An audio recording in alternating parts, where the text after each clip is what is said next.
So the webinar started recording as well. And, hello, everybody. We're just going to wait for a few more people to join us, and we'll be starting shortly.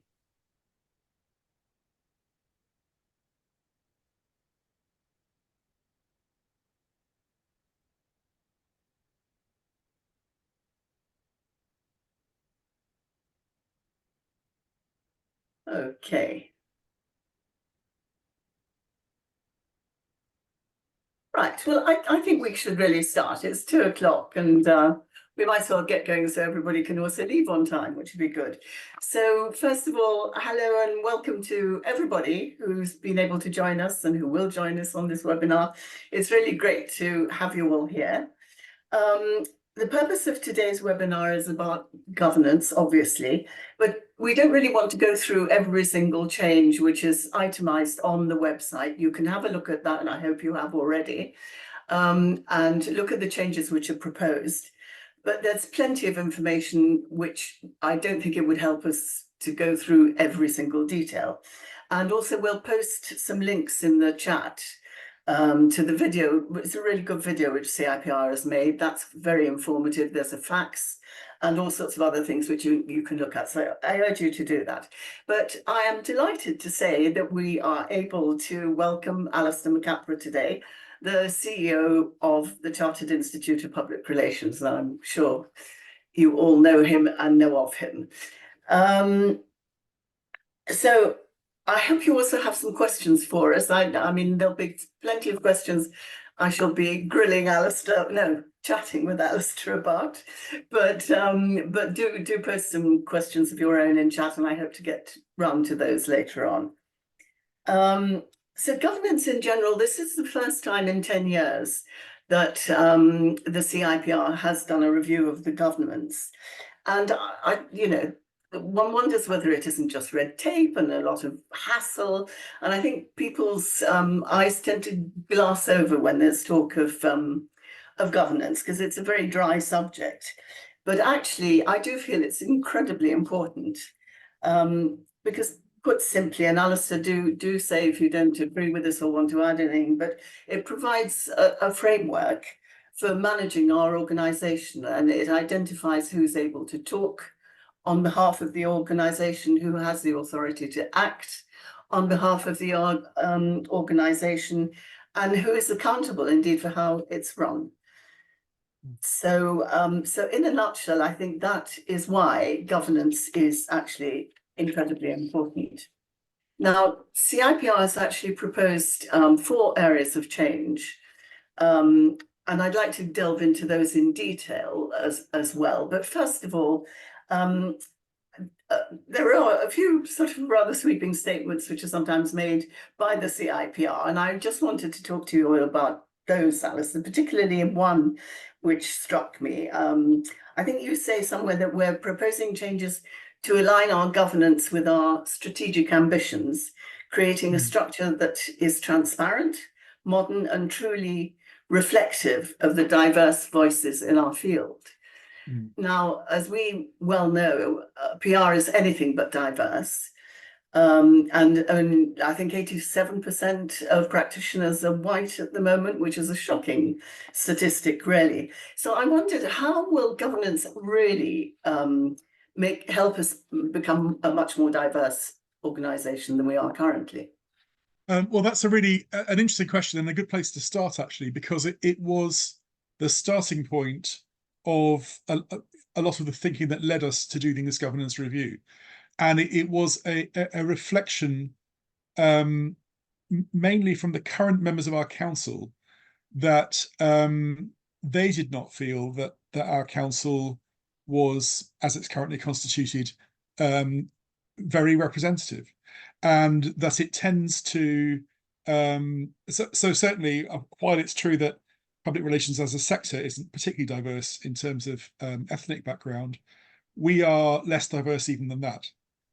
So we're not approximating 10 to 15% of people on our elected bodies or our committees coming from minority ethnic backgrounds. We're not near that. But even that question aside, there was a sense that we tend to attract a lot of the same kind of people to serve on our council, but other bodies as well. And so we are quite heavily represented by sole practitioners or people from small agencies. Contrary to what everybody thinks, we are quite well represented outside London. We are not particularly well represented by practitioners in London, and we are not particularly well represented by larger agencies, or indeed many of the large PR employers. So we have about 250 corporate affiliate members, and most of those don't put people forward for election. So there was a sense that and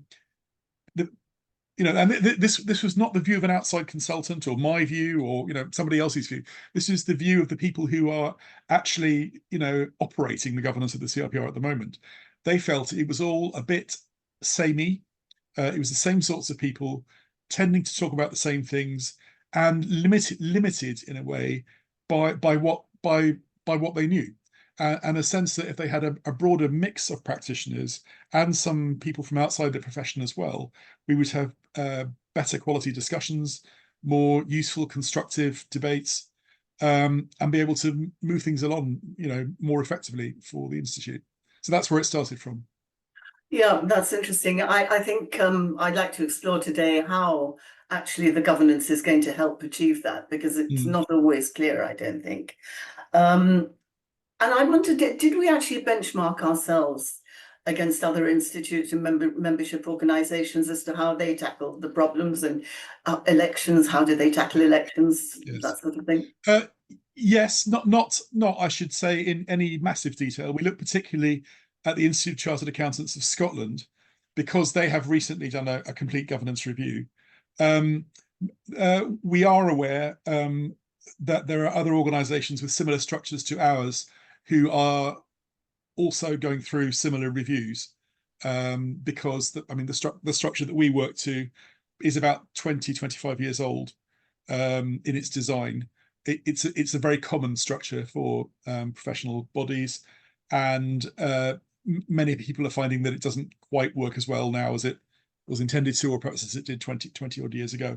So we certainly did look at what others are doing, and in something that is one of the changes that's attracted the most attention of the CIPR is the idea of having a nominations committee. And there, I can say, we are actually quite behind what many other professional bodies are doing, because having a nominations committee and undertaking some kind of vetting of candidates, rather than just allowing anybody who wants to put themselves forward, is already very common in many others. Oh, that's very interesting, because the nominations committee is exactly the area I wanted to come to next. I want to delve into all the 4 principal areas of change, but the nominations committee, as you say, it is for us really quite a big departure. And although I think members will generally see more difference in the way the president works and the council works and the board works, but actually the nominations committee seems to underpin absolutely everything. Yes. And all the changes. So it's going to consist, as I understand, of 5 people, an independent volunteer chair, 1 board member, 1 council member, and 2 non-members with relevant expertise in search and selection, which I did find quite interesting. I'm not really clear why 2 non-members who are in fact recruiters and get paid for finding people should be on this committee, and will there not be a conflict of interest there? They're not necessarily recruiters, but I mean, there are people who are experienced in helping voluntary organisations to find suitable board members. So they wouldn't necessarily be sort of commercial recruiters. That's not what we were thinking of. But the idea is that they would bring some external knowledge and expertise to inform the decisions, because, like, as I said, we all only know what we know. And so, I might be hugely impressed by someone who wants to stand for the board. I wouldn't necessarily know 2 or 3 critical things to ask that person, or I wouldn't necessarily see some warning signs that somebody who has experience in that sort of thing would have. So the idea is that they should help us really frame our choices so that we do in fact get a more diverse outcome, and that we select people who have the greatest capability. Right, but could they put their own candidates forward as well? I mean, if they're search and selection? No, I don't think that's what we intended, no. No, okay. And as I understand it, I think you said so yourself earlier, that the aim of the nominations committee is to avoid recruiting people we know, and that of course is a real problem, I think, for us, and we do want to avoid that. So how are we going to ensure that we spread the net much more widely? Because clearly just talking to membership won't do it. So how are we going to achieve that?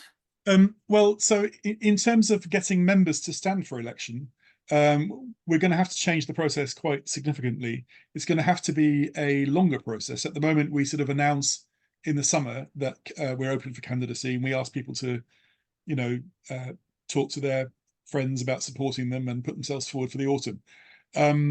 We're probably going to have to run almost a continuous open process in which people who are potentially interested make themselves known and come in for a discussion, and perhaps are told, yes, you look like a good future candidate. We suggest you go off and do some training or something else first, to help you. And then at the right point during the year, the nominations committee would consider all the people that had spoken to and met, and come up with a recommended list of candidates to choose from. In terms of attracting onto the board specifically people who are not members of the CIPR, I mean, I genuinely don't think that will be a problem. I am myself a member of a board of another professional institute, which has got nothing to do with public relations, nothing to do with any of my previous experience, and that's kind of why they want me. So they want people who are from outside, their professional world, who will say things like, we don't do that, or why are you going to spend time and effort on this when it's completely pointless, or you may not know that somebody else has already solved that problem. And so I think there are plenty of such people around who are interested and willing to serve in that sort of capacity. So I don't think it'll be difficult for us to find non-members who want to get involved. Yeah, that point has actually been picked up by Maria in the Q&A box as well, because she says that we could consider those who have been on the nomination committee already, or those who have other board experience. So that's exactly what you're talking about. Exactly. I mean, we've always said, I mean, it says in our nomination papers, prior experience is not a requirement, and obviously helps. But we equally don't want to say, well, before you can be on our board, you have to be on loads of other boards as well. So that's not the idea. But the idea is, if you've genuinely got something to bring, particularly if it's from a perspective that we haven't heard much from before, and you want to do it, we already say that we will support people in that position with training. So we're not just saying, don't stand if you're not ready. We're saying, if you're interested in standing, then we will help you prepare if in fact you're not ready yet. Very good. Very good. That certainly will be very helpful, I'm sure. And tell me, who does the nomination committee report to? Because I couldn't find that anywhere. It'll be a standing committee of the institute, so it will report to the board. Board, I see. Okay, and are they elected for not elected, but chosen for a certain amount of time, or what's the sort of yes. there? Yes, they will be. Yeah. Because there's an independent volunteer chair, and and board members, so they will be for what, for 2 years or 3 years, or how will that? We haven't worked it out yet, but probably 2 or 3, I should think. Okay, very good. And as you've sort of alluded to, people will, their terms on board or council will end anyway. So some of them may in fact go at different times. Right. There's another interesting question come through from Laura Fitzgerald, who says that surely identifying effective critical friends is crucial. What do you think that? Yes, I mean, in terms of who we want to put onto the board who are non-members, then yes, I think that's exactly the kind of mindset that we're looking for. Somebody who doesn't necessarily know much about public relations, but knows about other sectors or knows about running our kind of organization, or has, you know, has familiarity with the training business or whatever it might be. Yeah, yeah, excellent. Okay. So perhaps we could move on to the board structure, which is going to be something which is really quite fundamentally different. So one of these board members is going to be an external director and will be a paid chair. They'll be neutral and not have any casting vote. That's quite a radical solution for us. And I just wondered whether you could explain some of the thinking behind that. Okay. So the not having a casting vote isn't new. The president at the moment doesn't have a casting vote. The thinking about that really goes to the question of why we don't have more people standing to be president. And I think the short answer is most people don't want the grief. So why, you know, I mean, it sounds glamorous, believe me. It has glamorous moments, but it's incredibly hard work. A lot of people think the president is paid, but they're not. They have a daytime job, they have a business to run and a family to look after, and it is very, very demanding. And I think it's probably the most demanding volunteer job we have. And that you know, there are not great numbers of people who would be interested in doing it at any one time, but we're conscious that the burden on presidents is really very great, and that if we can make it a bit less burdensome, we might attract more people. And also thinking about what people want to be president for. Well, they want to be president because they have been members of the CIPR for a number of years. They support its values. They support what it represents. They want to champion that. They want to speak about the importance of PR to the world. They don't particularly want to line manage me or chair meetings or, you know, review papers or many of the other sort of quite, you know, necessary but not wildly exciting things that form part of our necessary part of our governance. So the idea is that if that kind of more housekeeping-y part of the current role could be split off and given to somebody who was, you know, an experienced professional chair, that would relieve, I mean, that would make my life easier, probably, because we would have more consistency from year to year. We would, you know, develop more consistent style and ways of handling business. But it would also make the president's role less demanding and more attractive. And then we might, you know, get more people, possibly even more diverse people, putting themselves forward for the role.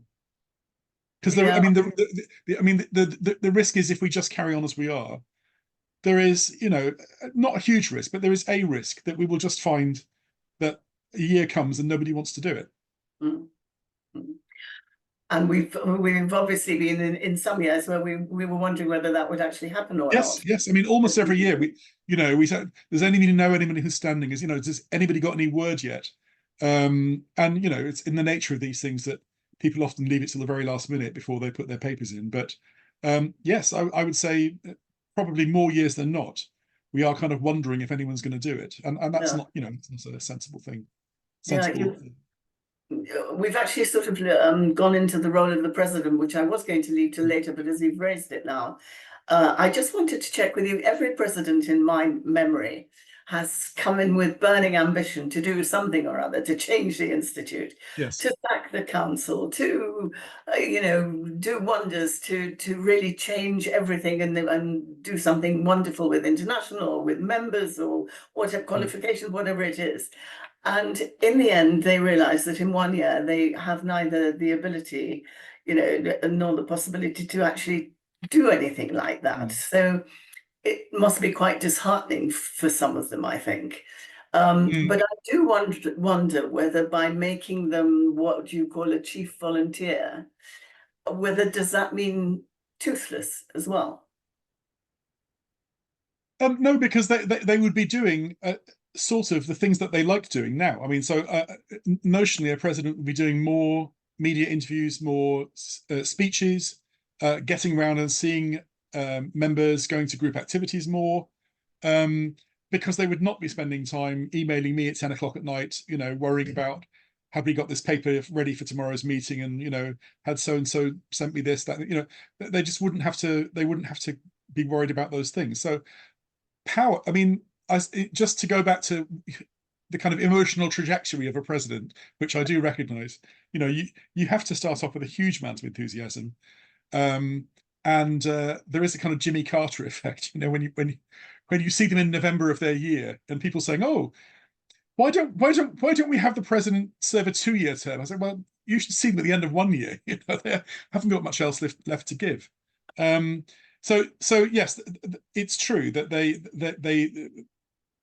they do often come in with sometimes unreasonably high expectations.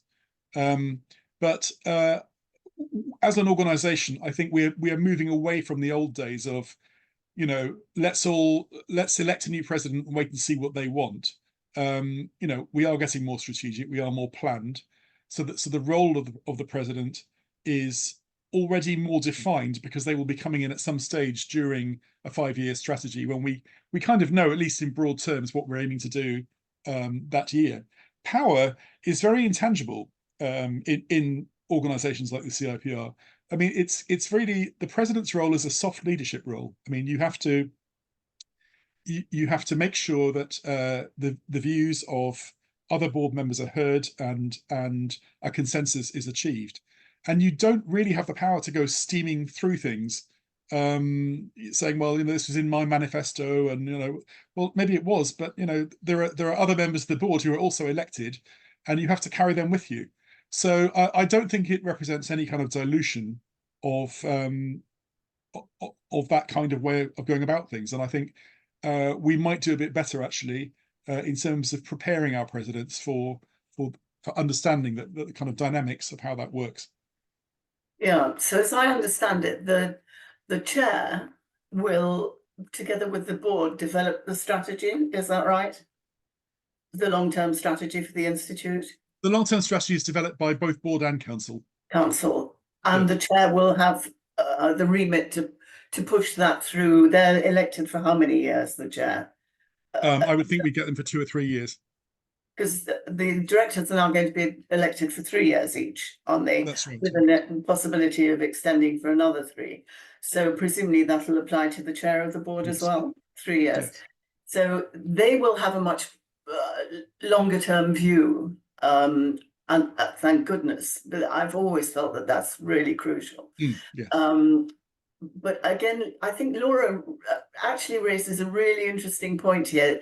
Are we separating the role of the chair and the secretariat enough? And particularly as I note that you are, for example, going to be reporting to the chair. How Yes. do you feel about that? That's a huge change for you. Well, at the moment I report to the president, so I'm going to report to somebody. And it's, it's I mean, honestly, it doesn't make a great difference, except that there is an advantage in reporting to the same person for 3 years rather than every year reporting to a different individual who takes time to, find their feet and so forth.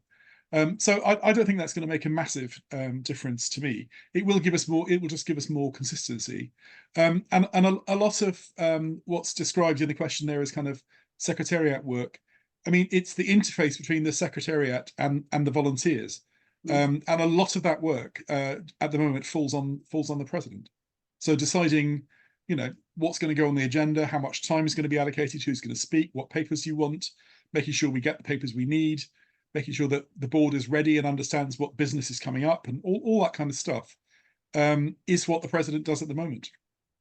Yeah, but the president's only there for 1 term, 1 year. Yes. And I just wonder, that there is a danger of the relationship between the CEO, the secretariat, and the chair, that it will become rather cozy over the 3 years or more.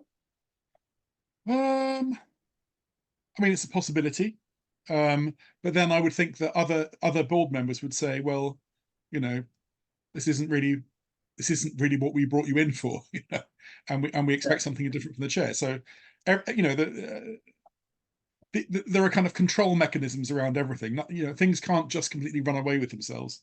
Yeah. So if we have a chair who just meekly agrees to everything that I want to do, then I think the board will make it known to the chair that that's not really what they're expecting from that role. Yeah, okay. The other thing I wanted to chat to you about is the board itself, because it's going to be considerably different, I think. So one important change is going to be that all board members are going to serve 3 years with an option of Yes. another 3. And I've made it clear that I really support that move, because I think, before it was impossible to achieve anything and to have any longevity. But a big change is that 1/3 of the board members is going to be non-members and not from the profession even. And that's a hell of a lot with 12 people only. Up to a third. But we could have 4 people You could, who are yes. not to do with PR at all, Yes. probably have a limited understanding of PR as well. And certainly you say that we'll be looking for special skills, and that is very good, because I think financial skills, for example, is one obvious area where it's very good if we have somebody who really understands those problems, and not all directors do. But what sort of other skills do you think that we would be looking for in these board members? Well, I think that would change over time. So, for example, if we said the CIPR wants to invest significantly in developing an international presence outside the UK over the next 4 to 5 years, then during that time, we might well look for people who have grown businesses out, UK based, but grown internationally, and bring them on, to help us with that purpose. If we had said, right, we want to, double the size of our training activity over the next 3 to 4 years, then we might bring people in who had a background in training businesses outside our sector, but providing a similar sort of service in a different context. So I think who they would be. I mean, there has been a lot of talk about skills, and that tends to be a sort of legal, HR, financial. That's not my personal view. I think we have those skills in the secretariat or in our professional advisors. We have a solicitor, we have HR advice, so we can get those things. I don't think we need those on the board.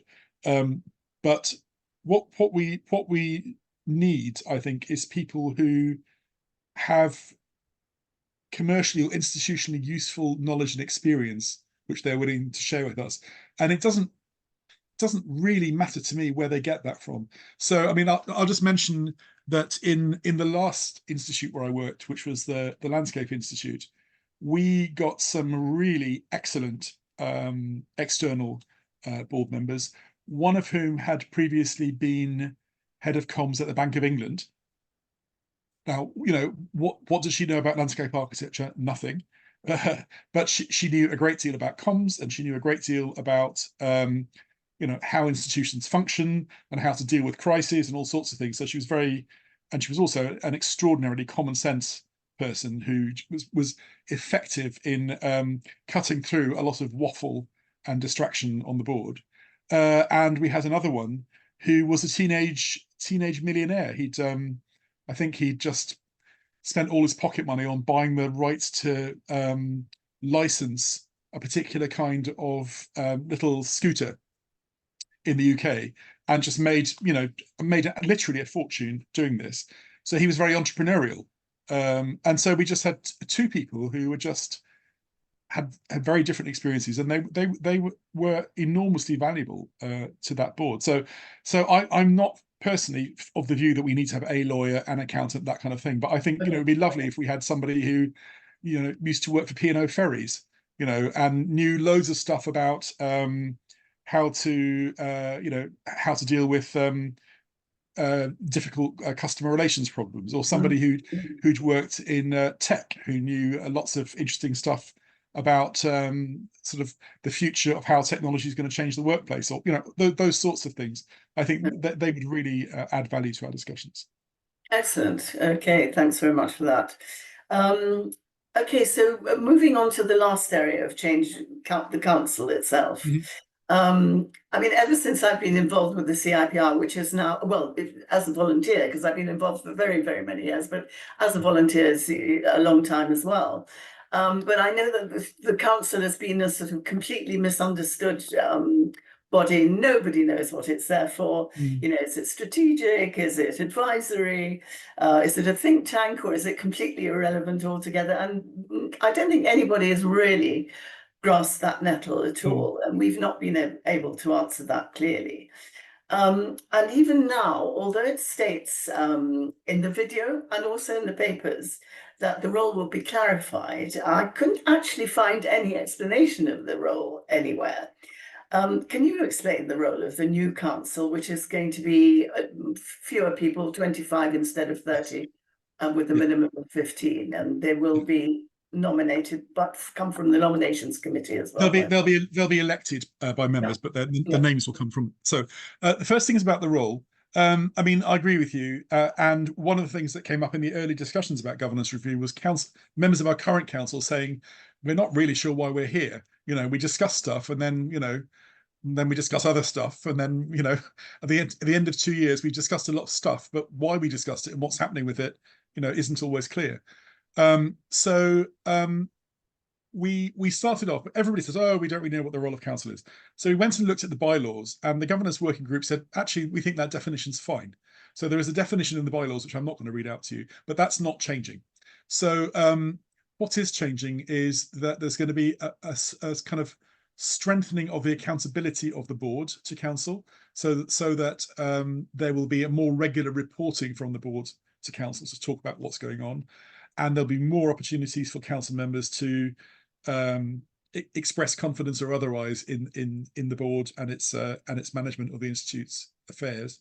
But other than that, yes, it should be a mixture of kind of talking shop, sounding board, think tank that's made up of people from a broad mix of backgrounds in the profession who are not really primarily concerned with the operation of the institute as it is currently. I mean, obviously, if there's something they think is very wrong, they'll say so. But you know, it's not really for council to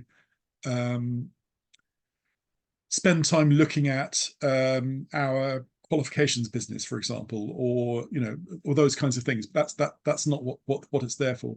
But it should be able to say, well, you know, we think there's going to be a huge recruitment crisis in a year to 18 months' time. There are very few degrees still offering PR on its own, increasingly difficult to attract people. Here is an issue that's going to come up that face the CIPR in a year to 18 months' time. Let's talk about it and prepare for it, for example, that kind of thing. Right, but they won't have any authority over the board, clearly. No, yes, that's right. Okay, that does clarify it a little bit. I'm not sure it's still quite as clear as it might be, but still, thank you for that. And the other thing I wanted to touch with you about is on the subject of representation, which I also felt was a bit sort of muddied in the information that we got. Because on the one hand, it said that groups, panels, networks should be able to nominate candidates to council, which of course in the old days we did directly, and I realised that is changing now. And it also says that the nominations committee will have a remit to nominate candidates that reflect the membership nationally, internationally, which we're obviously delighted about at CIPR International, and also regional background, specialisms, and other characteristics. So that's good news for our sector, but it's also quite a task, and especially that there aren't going to be any reserved seats on council. So who will oversee that remit is really carried through, and that council actually really does represent this sort of wide area of knowledge and expertise and interest? Well, I mean, that will have to be, ultimately it's the board's responsibility, because the nominations committee is a standing committee of the board. So if it's not felt that they're doing that or not doing it effectively, the result, the outcome would either be get different people onto the committee, or it would have to be we have to look at changing something in the way that we invite people to come forward as candidates. So there are a number of things that we might need to tweak after we get started. But that's certainly what they'll be charged to do. I mean, I've made the point a bit earlier on that people always like to say the CIPR is London centric. It really isn't, in terms of who stands for election to our council and board and so forth. But just for example, if we were to have, we're trying to fill 25 seats. If we were to have 40 people putting themselves forward and half of them were from London, then I think the half who were from London would find that not many of them would get onto the final list to go forward for voting. So because we would not want a council which was dominated by people from London just because they were experienced or their name began with A, or the other reasons that people might vote for them, or well known. The other thing we're trying to get away from is the very strong sense that you have to be well known. So at the moment, you need people to nominate you. If you don't know many people who can nominate you, then you can't really stand. And then, of course, after you're nominated, you need people to vote for you. And people, will look at the list of candidates and say, well, who do I know? I think it'd be great if people looked at a list of candidates and said, well, I don't know any of them, but this one looks good, so I think culturally there's a thing we have to get away from about who do you know, who you're going to support, and just be a bit more kind of grown up really about how we elect people. Yeah, that means that our membership has to become quite engaged in whom they elect as well. Which yes, I think that's right. Otherwise, none of this. I mean, hopefully this will help. Yeah. But if ultimately people just aren't interested, then to go back to your opening remarks, well, yes, it is just all stuff written down on a piece of paper that doesn't make any difference. If we're not attracting more people and we're not getting a better quality of discussion, and that isn't reflected in the CIPR being more responsive and more effective, then we're not achieving our purpose. Yeah, okay.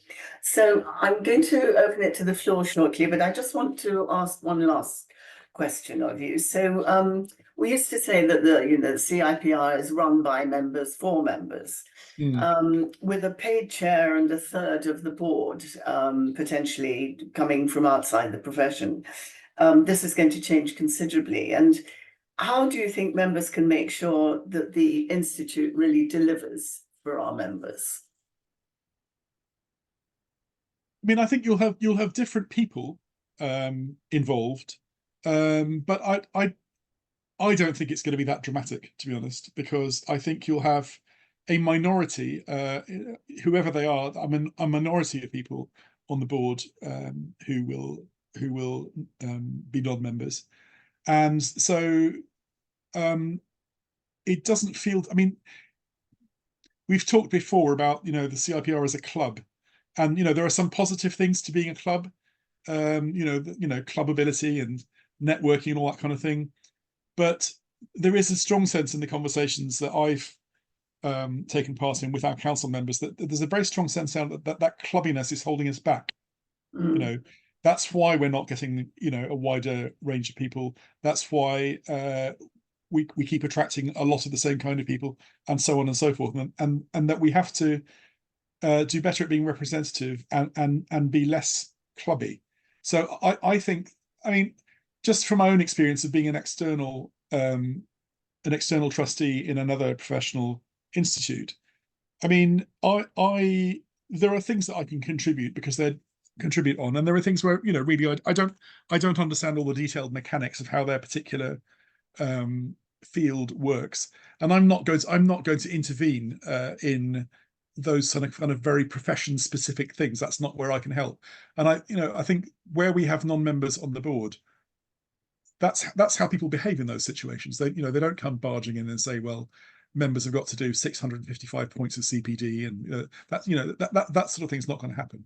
So I don't think it will be a massive change. I mean, the great majority of people who are involved in our governance will still be volunteer members. A very small number will be volunteer non-members, and the chair will be paid. Yeah.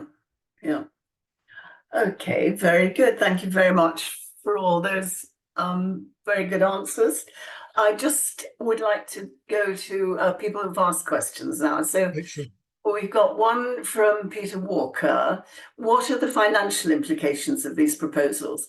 Will they enable the executive staff and operations to be more productive?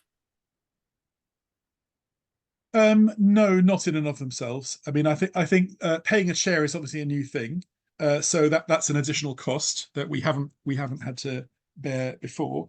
I don't think the structural changes will enable the staff to be more productive, but I think that if we get better quality discussions and decisions, that's what it will enable the institute as a whole to be more effective and more productive. So. I mean, we sometimes talk about it takes too long to reach decisions because things go backwards and forwards.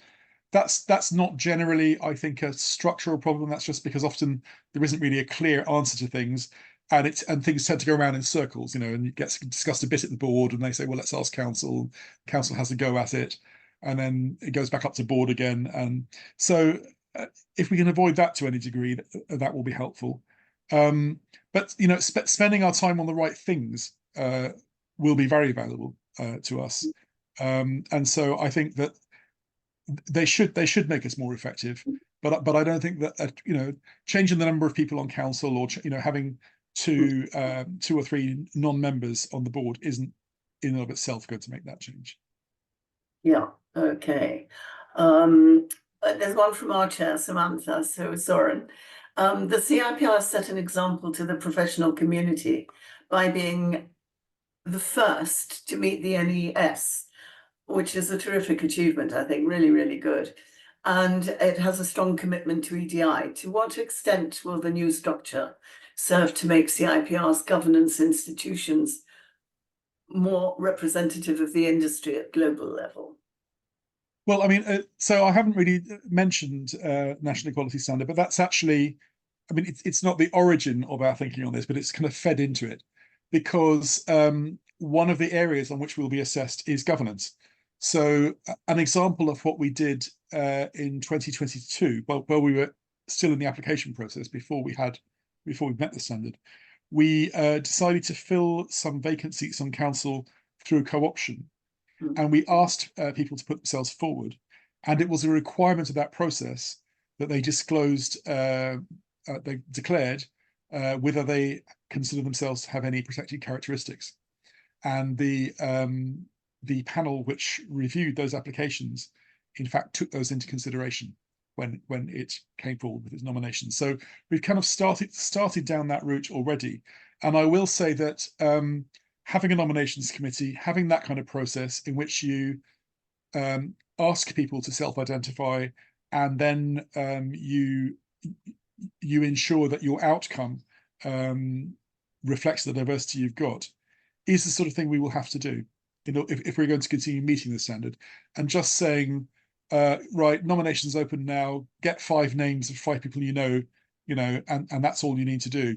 It just isn't going to wash, you know. Yeah. So even if we didn't do exactly this, we would need to do something very like this in order to demonstrate that we are meeting the requirements of the standard in our governance.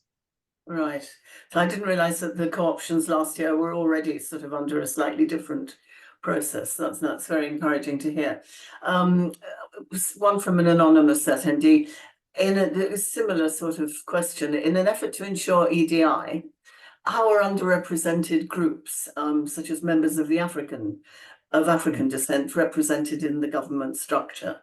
It's quite a similar.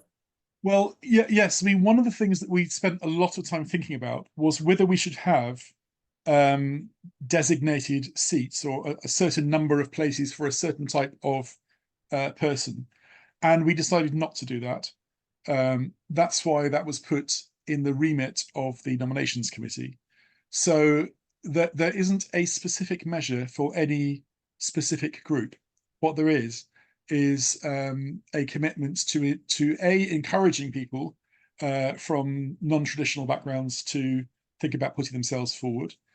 Secondly, to support them if they're keen, but for whatever reason not ready or not confident.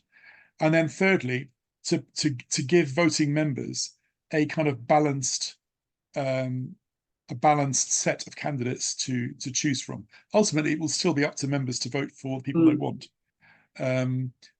But there will be much more of a kind of a sifting process to ensure that the range of people put before members is or should be wider and more varied than it has been up to now. But we decided, in fact, there have been until currently reserved places for Scotland, Wales, and Northern Ireland, and those are going. They're going all together, are they? So they'll be under the same. They'll be under the same. everybody That's right. else So, exactly. As That's right. international. So the groups can nominate, Yeah. and the same rule will apply. So the nominations committee would certainly, wants to have representatives from Wales, Scotland, and Northern Ireland on a council, and on a board of 12, we're not necessarily going to get all in on every board, but there would be something wrong if there was nobody from Scotland, Wales, and Northern Ireland on the board at all in any given year. Yeah, excellent. Tasimar, who's our vice chair, says thank you. It's very insightful. Thank you very much. Are there any major governance standards we may be perhaps aiming for as much as we did for the DEI and the NES? That's a very interesting question. Not that I'm aware of. I mean, I think there may be one, which is a what you call a BSI one, maybe. But that's not prescriptive about structure. So I'm not absolutely sure. But what I think is that there may be something along those lines. But we haven't, we didn't start out by saying, right, we want to go and meet this standard or that kind of thing. So that's an interesting question, actually, which I have to go and have a look at. Very good. Nice to keep you on your toes. Very good. There's another question from Richard here. From your own personal perspective, what do you think success will look like in a year's time from now on governance in particular? Well, so I think the first sign would be that we get a different mix of people elected onto things.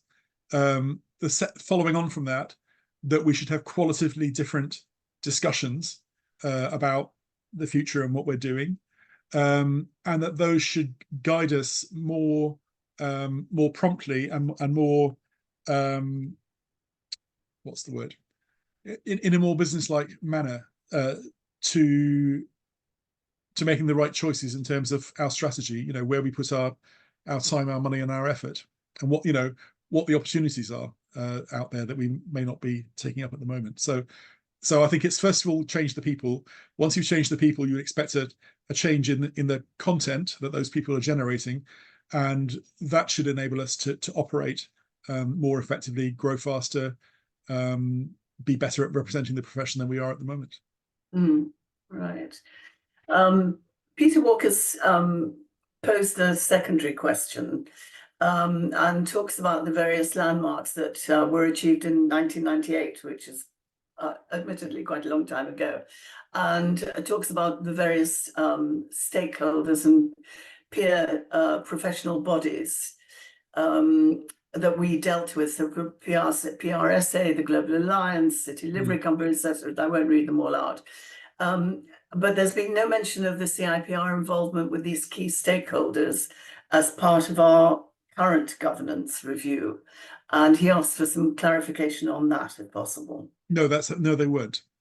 They weren't at all. This was a set of internal conversations by members of our board and members of our council, many of whom have served or have worked for or have consulted for other membership organisations. So they did bring in perspectives from other organisations, but we didn't benchmark or consult any other organisation in this process. So these answers, and what I have found is actually, so looking around at what's emerging over the last couple of months, I've seen other organisations and other recommendations coming forward, which are very much in tune with what we're proposing. So I'm confident that we're not proposing anything that's wacky, or we're not, everything we're proposing to do is already being done or has already been done in some other organisations, not necessarily in the same combination that we're proposing, and not necessarily for the same reasons. But there's nothing